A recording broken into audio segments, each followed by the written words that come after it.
श्री गोवर्धन नाथ की जय हो। श्री वल्लभाधीश की जय हो। श्री गुसाई जी परम दयाल की जय हो। श्री गोकुल नाथ की जय हो।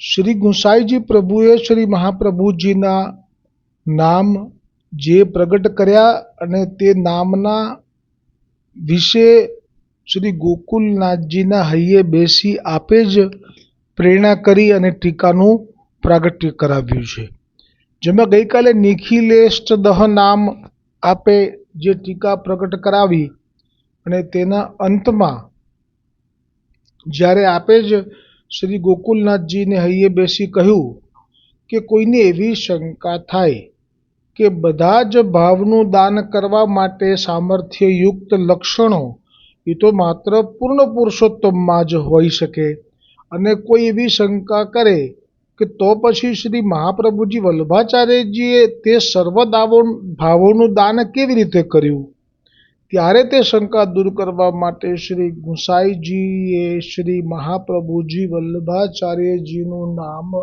પ્રગટ કર્યું છે, સર્વલક્ષણ સંપન્ન. હવે તે નામ ઉપર ટીકા શ્રી ગોકુલનાથજી કરે છે શ્રી ગુસાઈજીના જ પ્રેરણાથી. सर्वलक्षण संपन्न याको अर्थ श्री गोकुलनाथ जी कहत है, जो श्री महाप्रभु जी वल्लभाचार्य जी आप अपने भक्त को नव वस्तु को दान करत है. नव वस्तु એટલે કે નવ. सो कहत है श्री महाप्रभु जी वल्लभाचार्य जी कैसे है, जो जैसे श्री पूर्ण पुरुषोत्तम कृष्णचंद्र ऐश्वर्य, वीर्य, यश, श्री ज्ञान, वैराग्य इत्यादि धर्मी अनेक लक्षण अनेक सामर्थ्यवान सर्वलक्षण करके युक्त है, तैसे ही श्री महाप्रभु जी वल्लभाचार्य जी हूँ सर्वलक्षण संपन्न है, अनेक सामर्थ्य करी संपन्न है. सो अपने अतीव प्रमेय बल करके अपने भक्तन को ऐश्वर्य आदि धर्म करी सामर्थ्यवान करत है. ऐसो अलौकिक दान करत है, ताते पुष्टि मार्गीय भक्त सर्वोत्तम प्रकार सो श्री पूर्ण पुरुषोत्तम को सेवन भजन अनुभव करी सेवा संपन्न होय पुष्टि मार्ग के फल को प्राप्त होत है, ताते ऐसो सामर्थ्य और में नहीं है. यह सामर्थ्य तो एक श्री महाप्रभु जी वल्लभाचार्य जी में है, ताते आपको नाम सर्वलक्षण संपन्न कहो. तो हाँ, अब वादी शंका करे जो श्री महाप्रभु जी वल्लभाचार्य जी आप सर्वलक्षण संपन्न है तो अपने सेवकन को कहाँ फल दान करत है. यह शंका दूर करने के लिए श्री महाप्रभु जी वल्लभाचार्य जी को नाम श्री गुसाई जी कहत है श्री कृष्ण ज्ञानदह. એટલે કે આ નવ પ્રકારનું જે દાન કરે છે આપના સેવકોને, જે ભગવાનમાં જે ગુણો છે એ જ ગુણોનું દાન આપ કરી દે છે. આનો પ્રસંગ પણ લઈશું, એક દ્રષ્ટાંતમાં છે, સાથે મૂકેલો છે આજે પોસ્ટમાં અને આપ અત્યારે પણ શ્રવણ કરશો. પણ આ જે નવ પ્રકારના જે ઐશ્વર્યો આપના ભક્તોમાં જે ધરે છે એનું એ દ્રષ્ટાંત છે.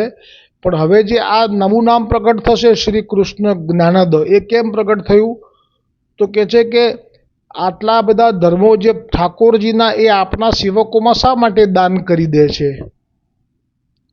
સેવકન કો કહા ફલ દાન કરત હે, એટલે કે એ આપીને છેવટે કયું ફળ દાન કરે છે આપ પુષ્ટિ માર્ગીય જીવોને. આવું કોઈ જો શંકા કરે તો એના માટે હવે શ્રી કૃષ્ણ જ્ઞાનદ આવું નામ મહાપ્રભુજી વલ્લભાચાર્યજીનું પ્રગટ કર્યું છે.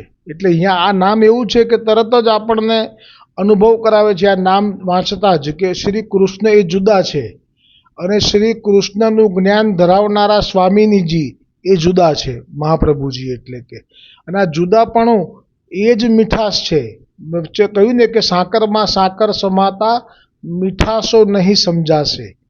એટલે આ જે ઐક્યપણું છે એ જો એક થઈ જાય છે તો પછી તે લીલા પૂરી થઈ જાય. એટલા માટે હંમેશા સ્વામી સેવકનો ભાવ એ જ લીલા પ્રગટ કરાવડાવે છે. એટલે આ નામ ઉપર ટીકા આવતીકાલે આવશે. હવે અત્યારે જે આ ટીકા આવી અને ગુજરાતીમાં અનુવાદ છે. શ્રી ગોકુલનાથજી સર્વલક્ષણ સંપન્ન નામનો અર્થ કરતા કહે છે કે શ્રી મહાપ્રભુજી વલ્લભાચાર્યજી આપ પોતાના ભક્તને નવ વસ્તુનું દાન કરે છે. આ નવ વસ્તુ એ માત્ર શ્રી પૂર્ણ પુરુષોત્તમ જ આપી શકે તેવી હોય છે. તે કઈ વસ્તુ હોય છે?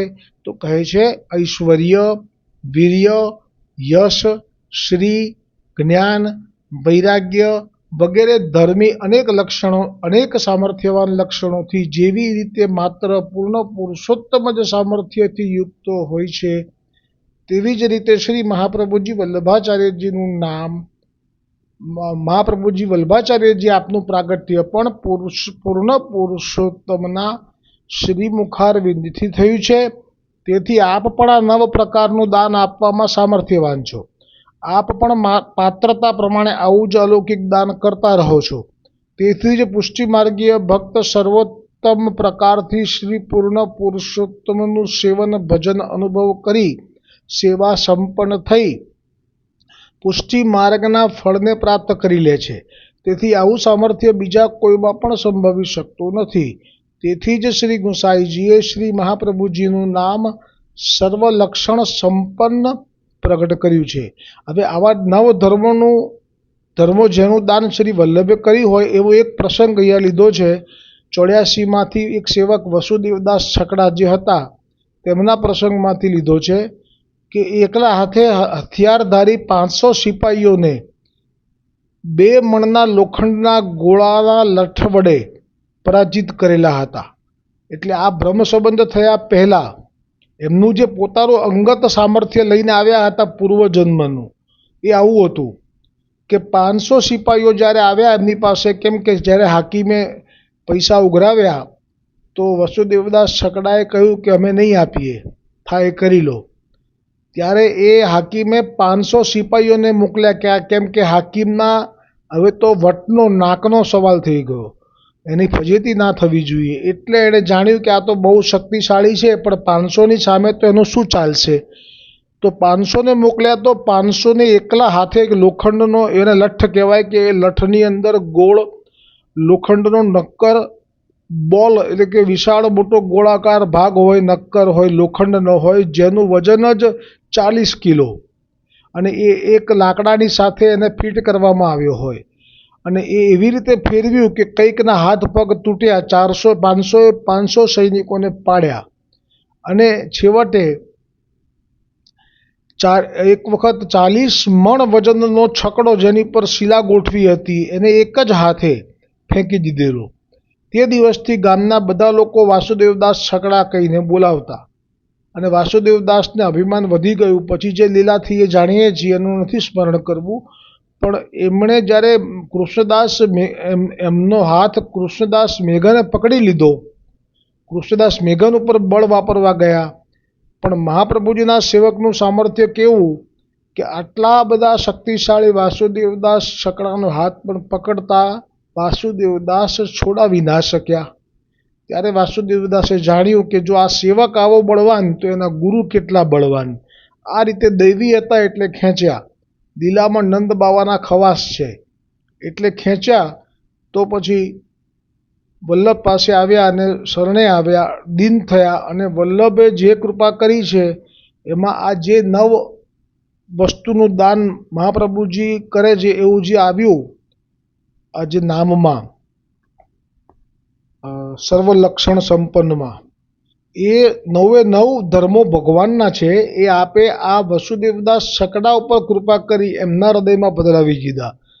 જેમાં કહ્યું છે કે હે વલ્લભે કહ્યું કે હે વસુદેવદાસ છકડા, તમે પહેલાં ગર્વમાં છકેલા રહેતા હતા, પણ હવે ભગવદ રસમાં છકેલા રહેશો. તેથી છકડા એમ. અને હવે તું 5 વિષયની ઇન્દ્રિય, 6ઠું મન વશ કરી શકીશ. એટલે તારામાં વિષયો તને પજવી નહીં શકે, અને મન પણ તું વશ કરી શકીશ. આટલું બધું કૃપા. અને પછી એટલે કહ્યું કે તારું નામ છકડા રહેશે. 6 થયું ને, 5 વિષય અને 6ઠું મન. અને પછી જે આપ્યું એ આ છે: નવે નવ વસ્તુઓનું દાન, ઐશ્વર્ય, વીર્ય, યશ, શ્રી, જ્ઞાન, વૈરાગ્ય અને 6ઠું ધર્મ. એમ શ્રી ઠાકોરજીમાં રહે છે તે તારામાં રહેશે. 9માંથી 6 ધર્મો આપ્યા, તેથી તારું નામ છકડા. આ પ્રમાણે કૃપા કરી આશીર્વાદ આપી સઘળો ધર્મ શ્રી આચાર્યજીએ એમના હૃદયમાં ધરી દીધો અને તે જ ક્ષણે માનસી સેવા ફળરૂપ મનમાં મન લાગી ગયું. તો આવા મહાપ્રભુજી વલ્લભાચાર્યજી છે. તો આ સર્વોત્તમજીમાં હવે આવતીકાલે જે નામ આવશે તેનું શ્રી ગોકુલનાથજી રચિત ટીકા એ વ્રજ ભાષામાં અને તેનો ગુજરાતીમાં અનુવાદ પ્રાપ્ત થશે. તે નામ છે શ્રી કૃષ્ણ જ્ઞાનદહ. બોલો શ્રી ગોવર્ધનનાથ કી જય હો, શ્રી વલ્લભાધીશ કી જય હો, શ્રી ગુસાઈજી પરમ દયાલ કી જય હો, શ્રી ગોકુલનાથ કી જય હો.